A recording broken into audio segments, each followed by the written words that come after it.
अस्सलाम वालेकुम dear students, hope you all are fine. Welcome in the 11th lecture of distributed database system.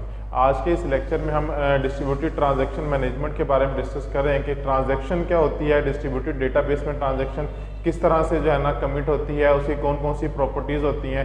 तो आज हम अपने आज का हमारा लेक्चर जो स्टार्ट करते हैं कि ट्रांजैक्शन से, कि ट्रांजैक्शन क्या होती है। ट्रांजैक्शन बेसिकली जो है ना set of logically related operations होते हैं जो कि किसी भी ग्रुप पर हम परफॉर्म कर रहे होते हैं। फॉर एग्जांपल, मिसाल के तौर पे कि अगर हमें एक बैंक से पैसे विड्रॉ करवाने हैं, ठीक है ना, एक अकाउंट से दूसरे बैंक में दूसरे अकाउंट में पैसे ट्रांसफ़र करने हैं, तो ये क्या है, ट्रांजैक्शन कमिट हो रही है कि एक अकाउंट से पैसे जो होंगे वो कट जाएंगे और दूसरे अकाउंट में क्या हो जाएंगे, वो ट्रांसफ़र हो जाएंगे। तो इसे हम क्या कहते हैं, एक ट्रांजैक्शन। यहाँ पर एक ट्रांजैक्शन बेसिकली कमिट नहीं होगी, यहाँ पे मल्टीपल ट्रांजैक्शन कमिट होगी कि एक तो पहले क्या होगा कि एक पर्सन के, सपोज ए पर्सन है, उसके अकाउंट से पैसे जो डिडक्ट होंगे, देन उसके बाद ट्रांसफ़र होंगे किसके, बी पर्सन के अकाउंट में। तो अगर ट्रांजैक्शन की एक और डेफिनेशन हम देखें, ट्रांजैक्शन इज एन एक्शन और series of actions. It is performed by a single user to perform operation for accessing the content of the database। के डेटाबेस का जो कंटेंट है उसे एक्सेस करने के लिए हम लोग क्या करते होते हैं, एक सिंगल या मल्टीपल ऑपरेशन परफॉर्म करते होते हैं जिनके थ्रू हम डिफरेंट ट्रांजेक्शन्स को कमिट करवाते हैं। एग्जांपल के थ्रू अगर हम इसे समझें तो यहाँ पर ये देखें, आपको एग्जांपल नज़र आ रही होगी कि एक पर्सन है एक्स, उसका अकाउंट हमारे पास क्या है, उसका हमने अकाउंट ओपन किया। अकाउंट ओपन से मुराद है कि हमने उसके अकाउंट के अंदर एंटर हुए, देन क्या किया, उसका जो बैलेंस है वो ओल्ड बैलेंस में स्टोर करवा दिया। जो करंट बैलेंस है ना, उसका पहले से बैलेंस वो मौजूद था, वो ओल्ड बैलेंस में स्टोर करवा दिया। उसके बाद क्या किया, उसके ओल्ड बैलेंस में से 800 रुपये माइनस कर दिए। 800 रुपये माइनस करके उसका न्यू बैलेंस हमने न्यू बैलेंस के वेरिएबल में स्टोर करवा दिया। देन क्या, न्यू बैलेंस का हमने उसका एक्स बैलेंस यानी कि करंट बैलेंस बना दिया और उसके बाद उसका अकाउंट हमने क्लोज कर दिया। अकाउंट क्लोज से मुराद अकाउंट खत्म नहीं कर दिया, मीन्स उसके अकाउंट में हम एंट्री करे तो वो एंट्री अब कंप्लीट कर ली। एक ये हो गया। उसके बाद हमने वाई पर्सन के अकाउंट में आया, वाई पर्सन अकाउंट में जाके हमने क्या किया कि उसका करंट बैलेंस लिया और उसको ओल्ड बैलेंस में स्टोर करवा दिया। उसके बाद जो उसका जो ओल्ड बैलेंस था, इनके जो हमने करंट बैलेंस से लिया था, उसके अंदर 800 ऐड करवा दिया। ऐड करवा के हमने उसको न्यू बैलेंस का नाम दे दिया और न्यू बैलेंस को उसके करंट बैलेंस के तौर पे स्टोर करवा के उसके अकाउंट को भी क्लोज कर दिया। तो एक अकाउंट से दूसरे अकाउंट में 800 रुपये हमने इस तरह से ट्रांसफर कर लिए। तो ये हमने ट्रांजैक्शन की है बेसिकली। उसके अलावा डिस्ट्रीब्यूटेड ट्रांजैक्शन की अगर बात करें तो इसमें जो है ना मल्टीपल डेटाबेसेस जो इंडिविजुअली किसी रिमोट लोकेशन पर मौजूद होती हैं, उनके अंदर हम अगर कुछ भी अपडेट कर रहे हैं, कुछ भी इंसर्ट कर रहे हैं, कुछ भी फेच करके ला रहे हैं, तो देन क्या है, वो डिस्ट्रीब्यूटेड डेटाबेस के अंदर हम टास्क परफॉर्म कर रहे होते हैं। इसके अंदर मल्टीपल टास्क हम परफॉर्म कर सकते हैं। आगे फर्दर हम जो है ना इंशाल्लाह प्रैक्टिकली व्यूज़ को भी देखेंगे, ट्रिगर्स को भी देखेंगे, उनके अंदर हम ट्रांजेक्शन कमिट करेंगे, डिफरेंट डेटाबेसेस के साथ हम वर्किंग भी देखेंगे। तो आपको ये टॉपिक्स मजीद भी ज़्यादा अच्छे तरीके से क्लियर हो जाएंगे कि किस तरह से हम प्रैक्टिकली जो है ना काम करते होते हैं।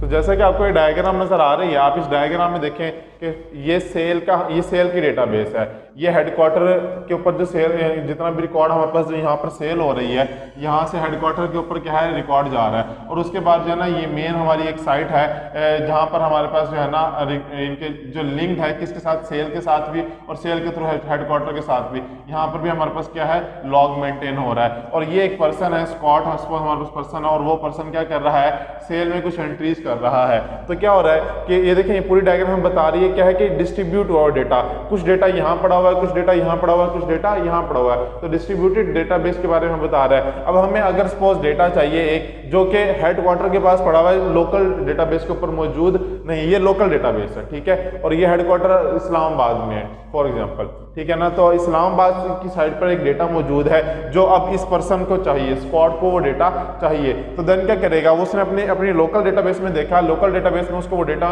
नहीं मिला। देन वो क्या करेगा, हेडक्वार्टर को रिक्वेस्ट करेगा और वहां से वो डेटा क्या होगा, फेच करके ले आएगा। तो ये क्या हुआ, बेसिकली एक तरह से एक ट्रांजैक्शन ही हुई है, ठीक है।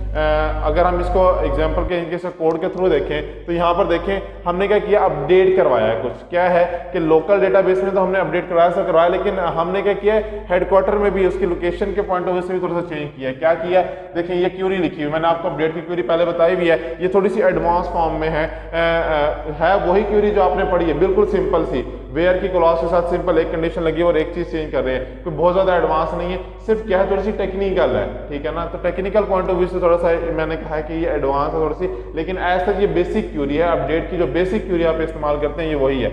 और देखें अपडेट क्या कर रहे हैं स्क्वाड, स्क्वाड क्या है, स्क्वाड के बाद हमने उस लोकेशन का एड्रेस दे दिया, ठीक है ना, कि स्क्वाड यूजर का एड्रेस हो गया और उसके बाद जिस लोकेशन पर जाना है उस लोकेशन का हमने एड्रेस दे दिया और सेट करवा दिया लोकेशन को। क्या हमने दोबारा से उसको जो है ना एक नई लोकेशन दे दी रीडॉट शोर्स के नाम से, और कहाँ पर हमने करना है ये काम, जहाँ पर डिपार्टमेंट नंबर जो है ना वो 10 है। वेयर की क्लॉज के थ्रू हमने क्या किया कि डिपार्टमेंट नंबर जहाँ पे 10 है वहाँ पर लोकेशन को अपडेट कर दे, ये लोकेशन स्टोर करवा दे इस एड्रेस पर जाके, यानी कि इस टेबल पर, यानी कि अब तो जब डिस्ट्रीब्यूटेड होती है तो हमने एड्रेस देने होते हैं, फिर हम टेबल का नाम नहीं देते, फिर हम एड्रेस बताते होते हैं स्क्वाड और आगे एड्रेस हमने कि इस ये यूजर है, यहाँ से हमने यहाँ पर रिक्वेस्ट करनी है, वहाँ पर जाके इस लोकेशन को चेंज करना है, किस के लिए, इस डिपार्टमेंट आईडी के लिए, उसके डिपार्टमेंट नंबर के लिए। उसके बाद क्या करेंगे अपडेट स्क्वाड डॉट एम्प्लॉय, तो स्क्वाड डॉट एम्प्लॉय का जो टेबल है, स्क्वाड के ऊपर जो एम्प्लॉय का टेबल उसको भी अपडेट कर देंगे। वहाँ पे अगर डिपार्टमेंट नंबर को हम 11 सेट कर देंगे, कहाँ पर, जहाँ पर डिपार्टमेंट नंबर पहले से क्या था 10 था, क्योंकि अब उसकी लोकेशन भी हमने क्या कर दी है, चेंज कर दिया। उसके बाद एक और हम जो काम साथ परफॉर्म करेंगे वो क्या करेंगे, जो हमारी दूसरी साइड थी, ये जो हमारे पास नीचे वाली साइड थी, हमने क्या किया उस साइड पर गए, उस साइड पर जाके रूम को 1225 कर दिया, कहाँ पर, जहाँ पर रूम नंबर था 1163, और उसके बाद कमिट की हमने कमांड को एग्जीक्यूट किया। जैसे हम कमिट की कमांड को एग्जीक्यूट करेंगे तो ये तीनों क्यूरीज जो होंगी ये एग्जीक्यूट हो जाएंगी, और अगर तो ये सक्सेसफुली एग्जीक्यूट हो जाती हैं तो देन क्या होगा, तीनों साइट्स पर रिकॉर्ड अपडेट हो जाएगा। लेकिन अगर ये सक्सेसफुली अपडेट कमिट नहीं होती देन क्या होगा, वो फर्दर हम अभी आगे देखते हैं कि हम फिर उसमें के लिए रोल बैक करते होते हैं कि अगर क्यूरी फेल हो गई है तो हम उसको किस तरह से फिर मैनेज करते हैं। हम प्रीवियस स्टेट को भी सेव करते हैं और नहीं, जो हमारी क्यूरी कमिट होने के बाद जो नेक्स्ट स्टेट होती है उसको भी सेव करते होते हैं। किस तरह से करते हैं वो आगे फर्दर अभी मैं आपको बताता हूँ डिटेल में कि हम किस तरह से ये काम करते होते हैं। उसके बाद अलावा टाइप्स ऑफ ट्रांजैक्शन की अगर हम बात करें तो हमारे पास बेसिक जो होती है ना वो दो टाइप्स की ट्रांजैक्शन होती हैं, एक होती है ऑनलाइन ट्रांजैक्शन, दूसरी होती है बैच ट्रांजैक्शन, ठीक है।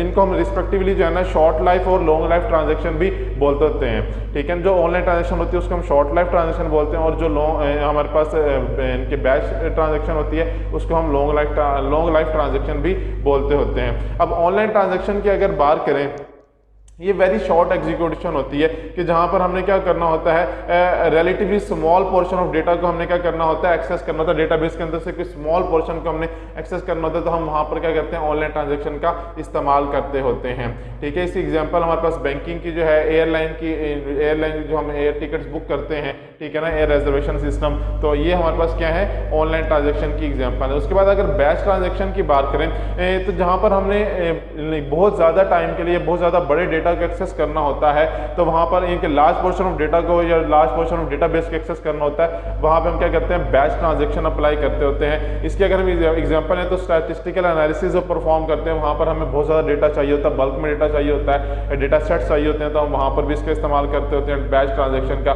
उसके अलावा complex queries and image processing के अंदर हम इसका इस्तेमाल करते होते हैं, रिपोर्ट जनरेशन में हम बैच ट्रांजैक्शन का इस्तेमाल कर होते हैं। तो ये सारी क्या है बैच ट्रांजैक्शन के यूजेस हैं, इसकी एप्लीकेशंस हैं, ठीक है। ऑपरेशन हमारे पास ट्रांजैक्शन के अंदर कौन कौन से होते हैं, वैसे तो बहुत सारे ऑपरेशन होते हैं, लेकिन बेसिक जो है ना वो ये 4 ऑपरेशन होते हैं। एक होता है read, write, then commit and roll back. अब रीड क्या होता है, जब भी हमने कोई वैल्यू को रीड करना होता है डेटाबेस के अंदर से, जब हमने लाइक सेलेक्ट की क्वेरी आप लोगों ने पढ़ी थी, तो सेलेक्ट की क्वेरी के थ्रू हम क्या करते हैं डेटाबेस से रीड करके लाते हैं, ठीक है। उसके बाद जब राइट करना होता है, जब डेटा इंसर्ट कर रहे होते हैं, तो हम क्या करते हैं राइट का जो ऑपरेशन है वो परफॉर्म कर रहे होते हैं। कमिट का ऑपरेशन जब हम क्वेरी को रन करते हैं तो क्वेरी क्या हो रही थी, कमिट हो रही होती है, और कमिट होने के बाद वो क्या होता है डेटाबेस जो है ना वो अपडेट हो जाती है। अगर डेटाबेस अपडेट हो गई तो क्वेरी कमिट हो गई, लेकिन अगर अपडेट नहीं हुई तो हम क्या करवा देते हैं रोल बैक करवा देते हैं प्रीवियस स्टेट पर, यानी क्वेरी के एग्जीक्यूट होने से पहले की जो स्टेट थी जो हमने सेव करवाई थी, हम उस स्टेट पर क्या करते हैं अपनी डेटाबेस को स्टोर करवा वापस रिस्टोर करवा देते होते हैं रोल बैक के थ्रू। उसके अलावा इसकी अगर एग्जांपल देखें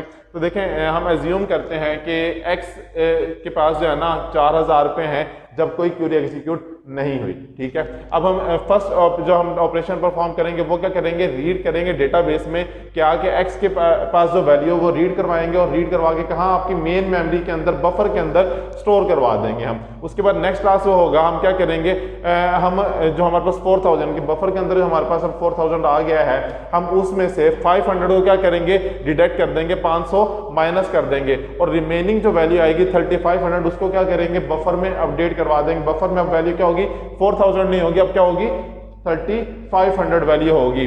और उसके बाद हम जो थर्ड ऑपरेशन परफॉर्म करेंगे वो करेंगे, जो बफर वैल्यू है उसको क्या करेंगे, डेटाबेस के अंदर स्टोर करवा देंगे। तो अब डेटाबेस में क्या हो जाएगा, अपडेट हो जाएगी किसकी वैल्यू, x की वैल्यू, कि x के पास अब 4000 नहीं है, कितने हैं, 3500 रुपए हैं। लेकिन अगर ये क्यूरी इनके ये वाला टास्क जो सेकंड स्टेप पे हमने क्या किया, डिडक्ट करवा के उसको बफर में स्टोर करवाया, उसके बाद जब यहाँ पर स्टोर करवाया, अगर ये डेटाबेस में स्टोर नहीं हुआ, ये कमांड एग्जीक्यूट नहीं हुई, इनके अपडेट की कमांड एग्जीक्यूट नहीं हुई, इनके डिडक्शन की कमांड तो हो गई कि डिडक्ट हो गया, लेकिन अपडेट की कमांड एग्जीक्यूट नहीं हुई।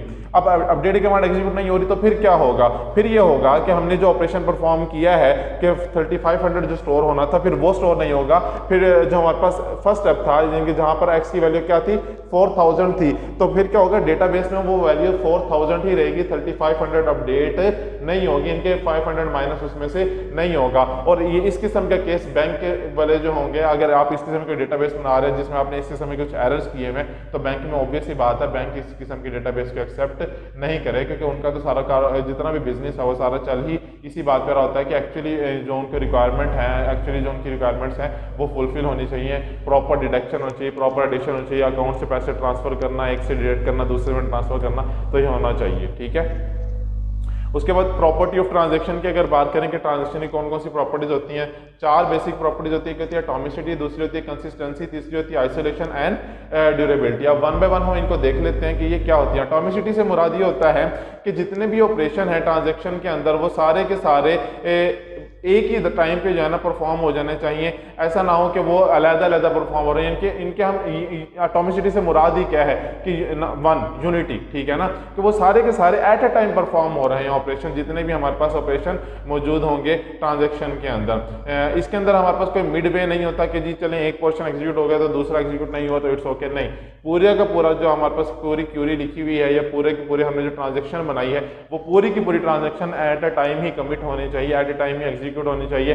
अगर वो एग्जीक्यूट नहीं हो, उसका एक पोर्शन भी अगर एग्जीक्यूट नहीं हो रहा, देन क्या होगा कि हम ट्रांजेक्शन को रोल बैक कर देंगे। अच्छा, इसके अंदर हम क्या कहते हैं, atomicity involve the following 2 operation. Atomicity के अंदर फर्दर हमारे पास 2 ऑपरेशन होते हैं, एक होता है अबॉर्ट और एक होता है कमिट। अबॉर्ट से क्या मुराद है, if transaction abort then all the changes made are not visible, कि अगर हम ट्रांजेक्शन को अबॉर्ट कर देंगे तो क्या होगा, जो हमने चेंजिंग की है डेटाबेस के अंदर वो हमें नजर नहीं आएंगी, क्या कोई चेंजिंग हुई भी है नहीं, तो डेटाबेस क्या होगी, प्रीवियस स्टेट पर ही रहेगी। कमिट का से क्या मुराद है कि हमने अगर कमिट किया है तो कमिट करने के बाद वो प्रॉपर्ली क्यूरीज एग्जीक्यूट हो गई हैं, देन क्या होगा, हमें डेटाबेस में जो चेंज हुआ है वो प्रॉपर्ली नजर आएगा, वो विजिबल होगा हमें। उसके बाद हम देखते हैं इसकी एग्जांपल अगर हम देखें तो एज्यूम करते हैं कि जी हमारे पास एक पर्सन है ए, इनके A consist of 600 and B consist of 300। हम क्या करना चाहते हैं, ए में से 100 रुपया माइनस करके बी के अंदर ऐड करना चाहते हैं। तो 2 ट्रांजैक्शन करनी है यहाँ पे। नंबर 1 रीड ए कि रीड के पास क्या वैल्यू है, उसमें से जो भी उसके पास वैल्यू है उसमें से 100 माइनस करना है और राइट कर देना है उसकी न्यू वैल्यू के, क्या अब उसके अंदर इतनी वैल्यू मौजूद है। सिमिलरली अब हम क्या करना चाह रहे हैं, नेक्स्ट काम ये कर रहे हैं कि रीड बी को रीड करना है और बी के अंदर क्या करवा देना है, 100 रुपीज का एडिशन करवा देना है और राइट कर देना है बी के अंदर कि अब बी की जो नेक्स्ट वैल्यू है वो क्या है, अपडेट हो गई है, इनके पहले 300 थी तो अब क्या हो गई है 400। तो अब ए के पास वैल्यू क्या हो जाएगी 500 और बी के पास वैल्यू क्या हो जाएगी 400 हो जाएगी। तो ये होती है हमारे पास ट्रांजैक्शन हमने कमिट की है यहाँ पे, ठीक है। उसके बाद कंसिस्टेंसी की अगर बात करें कि कंसिस्टेंसी क्या होती है, इस consistency basically the integrity constraints are maintained so that the database is consistent before and after the transaction. Consistency में हम क्या चीज़ देखते होते हैं कि जब हम ट्रांजैक्शन को कमिट करने जा रहे हैं तो ट्रांजैक्शन जब कमिट हो रही है उससे पहले डेटाबेस में क्या रिकॉर्ड मौजूद था, उसका रिकॉर्ड किस तरह से था, और ट्रांजैक्शन कमिट होने के बाद डेटाबेस में जो चेंजिंग हुई है वो क्या थी, हम उसको मैच करवाते होते हैं। फॉर एग्जाम्पल अगर मैं आपके एग्जाम्पल के थ्रू इसको समझाऊं तो यहाँ पर ये देखें हमारे पास क्या है कि जब एक ट्रांजैक्शन अक्कर हुई थी, अभी हमने पीछे एग्जांपल देखी है, पहले क्या था ए के पास वैल्यू क्या थी 600 थी और बी के पास वैल्यू थी 300 रुपया। उसके बाद हमने क्या किया, ए में से 100 रुपया माइनस करके बी को दे दिया, तो ए के पास वैल्यू होगी 500 और बी के पास वैल्यू क्या होगी 400। लेकिन देखिए ट्रांजैक्शन कमिट होने से पहले टोटल वैल्यू कितनी थी 900 और ट्रांजैक्शन कमिट होने के बाद भी टोटल वैल्यू कितनी है 900, विच मीन्स ट्रांजैक्शन सक्सेसफुली क्या हो गई है, कमिट हो गई। इसे हम कहते हैं कंसिस्टेंसी। आइसोलेशन से क्या मुराद है, आइसोलेशन हमें ये बताती होती है कि जो हमारी एग्जीक्यूशन हो रही है, ट्रांजैक्शन जो हो रही है वो सेकंड ट्रांजैक्शन तब तक नहीं होनी चाहिए जब तक पिछली ट्रांजैक्शन जो है ना वो कंप्लीट नहीं होती थी। फॉर एग्जांपल कि जब तक के ए में से 100 रुपया माइनस नहीं हो जाएगा तब तक बी में 100 रुपया ऐड नहीं होना चाहिए। तो ये क्या है, आइसोलेशन है। ठीक है, ड्यूरेबिलिटी से मुराद क्या है, ड्यूरेबिलिटी से मुराद ये होता है कि हम हमारे जो डेटाबेस की परफॉर्मेंस है वो कंसिस्टेंट रहनी चाहिए। ड्यूरेबिलिटी में हम ये चीज़ चेक कर रहे होते हैं। इसके अलावा जो हमारी स्टेट और डेटाबेस की स्टेट होती है, ट्रांजेक्शन जो हम जो ट्रांजेक्शन कर रहे होते हैं वो परमानेंट चेंजेस उसकी वजह से होती हैं। ठीक है ना, तो they can not be lost by the erroneous operation of a fault transaction or by the system failure. When a transaction is completed, then the database reached a state known as the consistent state. That consistent state cannot be lost even in the event of a system failure. तो अगर system में किसी किस्म का कोई failure आ जाता है transaction के कमिट होने के दौरान, ट्रांजैक्शन जब कमिट हो रही है उस दौरान सिस्टम के अंदर किसी किस्म का भी कोई भी फेलियर आ जाता है तो क्या होता है, वो ये ड्यूरेबिलिटी की वजह से वो ड्यूरेबिलिटी उसकी रिस्पॉन्सिबल होती है। तो वो उस चेंज को जो है ना उसकी वजह से जो प्रॉब्लम आती है, जो फेलियर की वजह से जो प्रॉब्लम आती है उसके इफेक्ट को जो है ना वो रिमूव करती है। अगर तो क्यूरी के एग्जीक्यूशन के दौरान आ गया तो क्यूरी के इनके जो इफेक्ट हुआ है वो उसको वापस रोल बैक कर देती है। अगर नहीं उसके इनके एग्जीक्यूट होने के बाद आया है तो देन वो देखा जाता है कि फिर उस पर क्या ऑपरेशन परफॉर्म करना, उसको किस तरह से फिर उसको प्लान किया गया और उस हिसाब से वो एक्शन परफॉर्म होता है। अच्छा, स्टेट्स की अगर हम बात करें ट्रांजेक्शन के अंदर कौन कौन सी स्टेट्स होती हैं, तो फर्स्ट ऑफ ऑल हमारे पास होती है एक्टिव स्टेट, देन होती है पार्शली कमिटेड स्टेट, देन होती है फेल्ड। उसके बाद पार्शली के बाद हम ऐसे कमिटेड भी कर सकते हैं। अगर पार्शली कमिटेड जो है वो कंप्लीटली कमिटेड हो जाती है देन तो कंप्लीटेड स्टेट हो जाती है और एंड हो जाता है। लेकिन अगर ये फेल हो जाती है, पार्शली कमिटमेंट में ही फेलियर आ जाता है, फेल हो जाती है, तो फिर हम क्या करते होते हैं, उसको अबॉर्ट कर देते हैं और एंड कर देते हैं। इसको अगर हम फर्दर वन बाय वन देखें कि एक्टिव स्टेट क्या होती है। एक्टिव स्टेट हमारे पास फर्स्ट स्टेट होती है जहां पर हम ट्रांजैक्शन स्टार्ट करते हैं। मिसाल के तौर पे जब हम इंसर्शन करने लगते हैं, डिलीशन करने लगते हैं, अपडेशन करने लगते हैं, तो जो इनिशियल स्टेट होती है जहां से हम अब इंसर्ट करना चाहते हैं, जहां से हम अपडेट करना चाहते हैं, जहां से डेट जिस स्टेट पर हम रहकर अपडेट कर रहे होते हैं या इंसर्ट कर रहे होते हैं, वो स्टेट हमारी क्या होती है, एक्टिव स्टेट होती है, जहां से हम स्टार्ट करते हैं। उसके बाद पार्शली कमिटेड स्टेट क्या होती है, पार्शली कमिटेड स्टेट ये होती है कि जब आप क्यूरी को एग्जीक्यूट करवाते होते हैं तो क्यूरी अभी कंप्लीटली एग्जीक्यूट नहीं हुई, उसका कुछ पोर्शन एग्जीक्यूट हो गया और डेटाबेस में उसका इफेक्ट जो है ना अभी वो सेव नहीं हुआ। ठीक है, कुछ पोर्शन एग्जीक्यूट हो, सपोज कुछ कैलकुलेशन थी वो परफॉर्म हो गई हैं, ठीक है, लेकिन उसका अभी डेटाबेस के अंदर कोई चेंजेस सेव नहीं हुए, तो देन वो क्या हम इसे कहेंगे, पार्शली कमिटेड। उसके बाद कमिटेड क्या होती है, कमिटेड से मुराद ये होता है कि आपने जो भी डेटाबेस के अंदर चेंजिंग किया, क्यूरी जो भी आपने एग्जीक्यूट किया वो 100% कंप्लीटली एग्जीक्यूट हो चुकी है और डेटाबेस पर उसका इफेक्ट भी हो गया, डेटाबेस में चेंजेस सेव भी हो गए हैं, देन इसे हम क्या बोलते हैं, कमिटेड बोलते होते हैं। फेल्ड स्टेट क्या होती है कि पार्शियल, जैसे मैंने डायग्राम में भी दिखाया कि जब पार्शियल स्टेट थी जहां पर भी क्यूरी पूरी तरह एग्जीक्यूट नहीं हुई थी, क्यूरी का कुछ हिस्सा परफॉर्म हो गया था, कुछ हिस्सा एग्जीक्यूट हो गया था, लेकिन कुछ हिस्सा फेल हो गया, देन उस स्टेट को हम क्या कहते हैं, फेल्ड स्टेट कहते होते हैं। उसके अलावा अबॉर्टेड क्या होती है, अबॉर्टेड ये होती है कि अगर आपकी क्यूरी फेल हो गई है, इनकेस किसी वजह से भी कोई ट्रांजेक्शन फेल हो गई है, तो हम उस स्टेट को चेक करते हैं वो किस स्टेट पर जो था ना पहले था, पहले से किस स्टेट पर मौजूद था।